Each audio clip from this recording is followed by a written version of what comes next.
Hello everyone, bit different this video. It's the first time I've actually done a vlog, but we are heading off to the greatest gathering. It is 5 to 7 in the morning. I've got about an hour's drive over to Beeston, which is just the other side of Nottingham, where I'm going to catch a train. We're going to head off to Derby. So, without further ado, let's get on with it, shall we? So guys, it's about an hour later and we are here at Beeston. So traffic was really quiet and decided to park in a car park right next to Beeston station.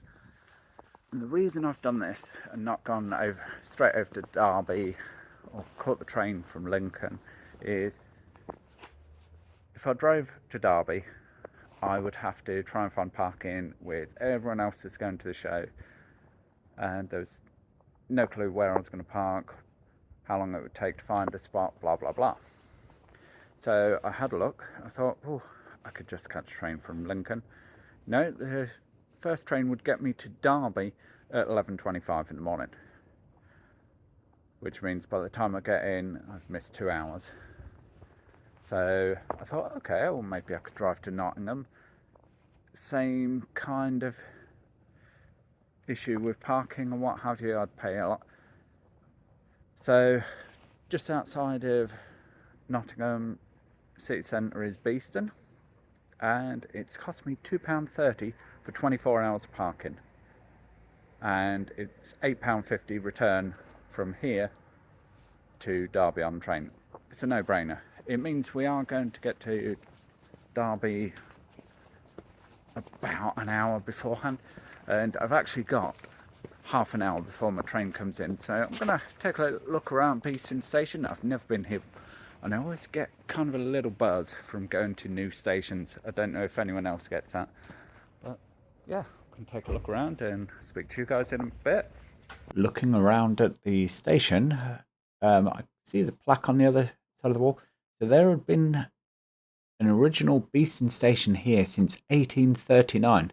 Obviously this isn't the original buildings here, these are much later, but altogether it's very interesting to have a look. But soon enough, my train 170533 was here to take us to the event.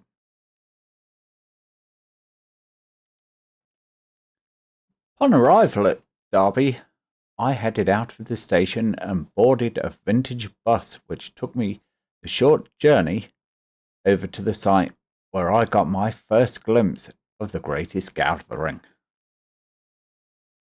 So it's 9:10 and as you can see there is a queue and a half behind me. So we have already come through the entrance, so we've done our security bag check, all fine and efficient, ticket check, pretty much just straight through.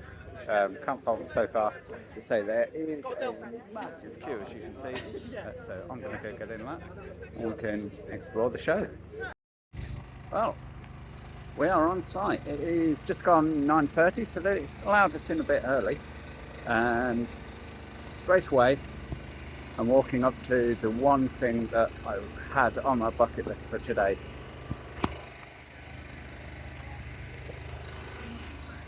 William Wilberforce, the only Class 60 here, and yeah, I'm going to get some pictures of this guy because, as you know, I'm a big fan of 60s. Parked adjacent to the Class 60, of course, was the first of quite a few 37s we'll see today, which is the Colas Rail liveried one. Following that, I found my first of many Class 50s.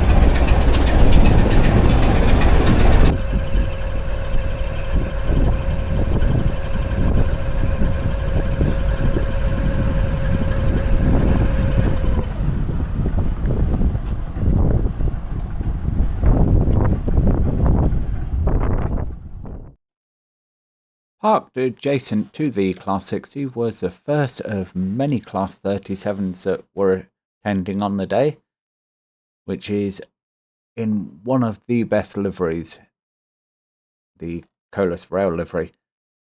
And following on from that, I went and I found some Class 50s.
Now this next one was a bit of a surprise to me, finding it in amongst all the others.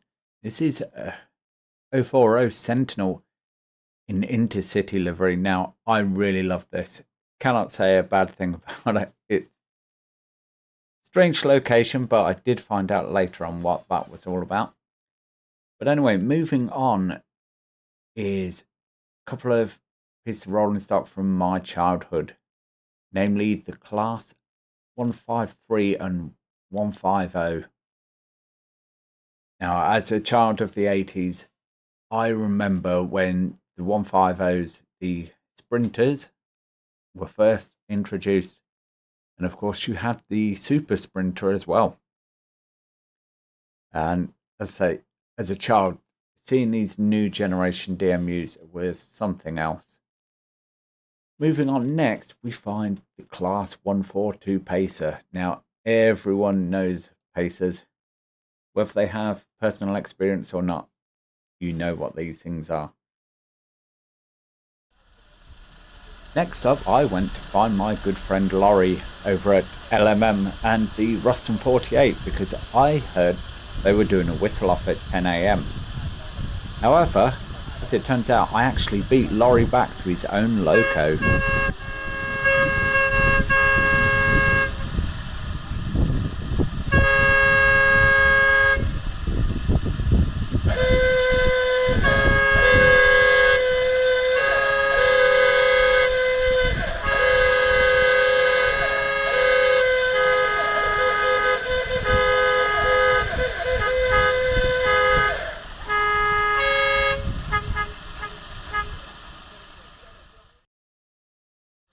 Having spent some time with Laurie and the rest of the LMM crew, I went for a wander again and promptly started finding Class 37s. Quite a few of them, in fact. But you know what? I don't mind this whatsoever. I am a massive fan of Class 37s. Until the Class 60 come along, they were actually my favourite class of loco.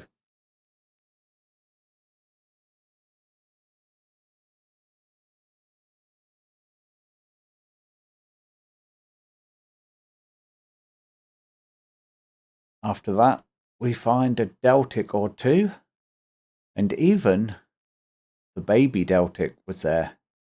Now this was, or is, being reconstructed using an original engine and a cut down Class 37 body. They are doing an excellent job of it though, and I cannot fault them. Following on from that, we find a couple of Class 91s, and these are really remarkable engines. These have been plying their trade for many years up and down the East Coast main line. And unfortunately, their time is coming to an end, but gosh, I still love them.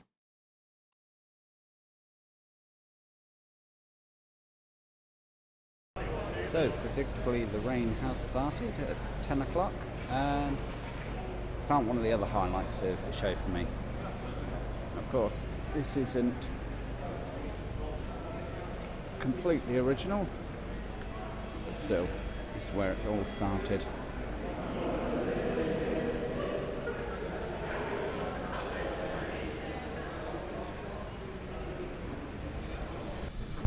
rain over, I headed back outside and promptly came across some of the most impressive and powerful machines currently on the UK network.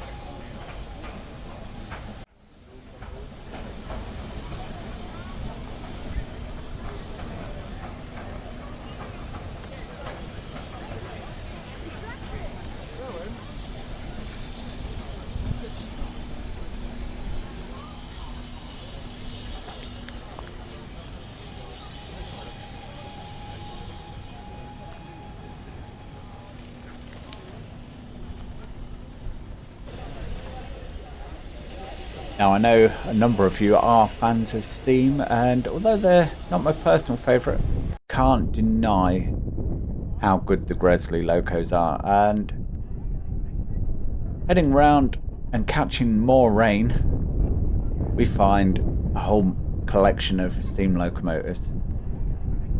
Some of them I can identify, most of them I can't though, so I'll leave that up to you guys.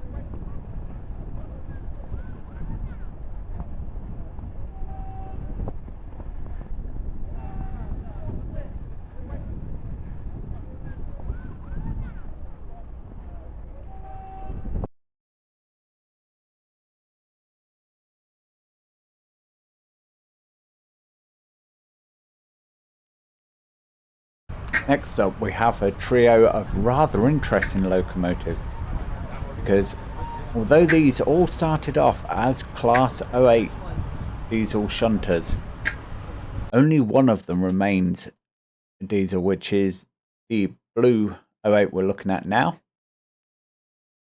The next one is actually a hydrogen conversion, as you can see on the top of the side. And this third one is a battery electric, which I'm really excited about. I know not everyone's a fan of this, but you know what? Technology has to move forward, and the rail industry with it. But all too soon, we were getting to the end of the day, and it was time for one of the most famous locomotives in the world to make its departure. That's right, it was time for Flying Scotsman to leave.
So, with the departure of the Scotsman, it was also time for me to leave Alstom's yard at Derby and head over to the railway station, where, after just a short wait, in came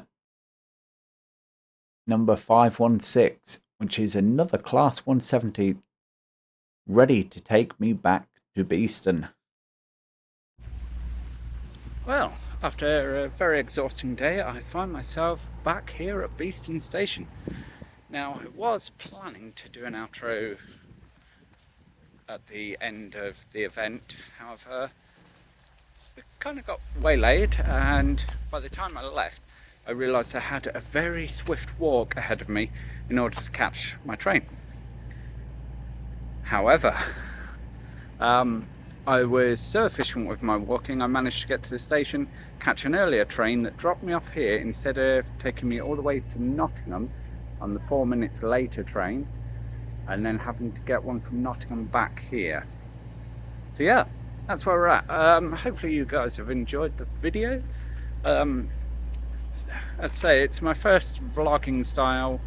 Not sure if I'm gonna make this a thing, but it just seemed the best way to bring you the show. Anyway, thanks for watching if you got this far, and I will catch you in the next one. Bye for now.